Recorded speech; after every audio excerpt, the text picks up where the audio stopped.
amma domin Allah ya nuna mana kowace kamala tana cika ta hanyar jarrabawa ne. Allah Ubangiji sai ya nuna mana akan manzon Allah sallallahu alaihi wasallam yanda manzon Allah ya gamu da jarrabawan maraici tun yana karami a shekaru. Manzon Allah ya gamu da jarrabawa na wahalar rayuwa, ma'ana sai da ya yi sana'a yake samun abin da zai rike kansa. Manzon Allah ya gamu da jarrabawa na ƙiyayya bayan ya zo da wannan saƙo wanda Allah Ubangiji ya faɗa masa cewa wannan saƙo ne zuwa ga al'umma ga baki ɗaya, har zuwa lokacin da manzon Allah sallallahu alaihi wasallam ya yi nasara. Manzon Allah bai rabu da jarrabawa ba.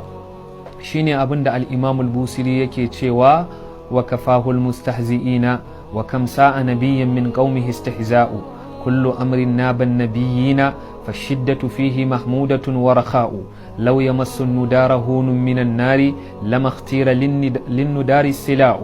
yace Allah ya ishar ma annabi Muhammadu sallallahu alaihi wasallam daga masu yi masa izgili, domin manzon Allah yakan ji bakin ciki in an yi masa izgili.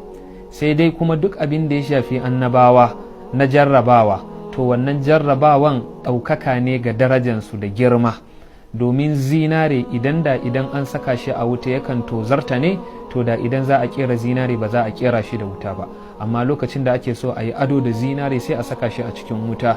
To haka jarrabawa yake ga muminai ga baki ɗayansu. To wannan hikima tana nuna mana ad-duniya sijnul mu'mini wa jannatul kafir. Duniya kurkuku ne ga mumini, sannan kuma aljanna ne ga kafiri. Ma'ana duk yanda mumini yake jin daɗi a duniya, to kurkuku ne a gare shi. Idan ya je lahira zai fahimci cewa lahira ita ce gidan tabbas, kamar yanda kuma duk yanda kafiri yake jin daɗi a duniya, to kaman aljanna ne a gare shi, domin idan ya je lahira zai ga abin da ransa ba zai yi daɗi ba. Saboda haka wannan hikima tana nuna mana mu yi haƙuri akan jarraba wanda Ubangiji zai yi mana, mu jure akan abin da za mu gani daga gurin Allah. Allah yana yi ne domin ya jarraba imaninmu. Manzon Allah sallallahu alaihi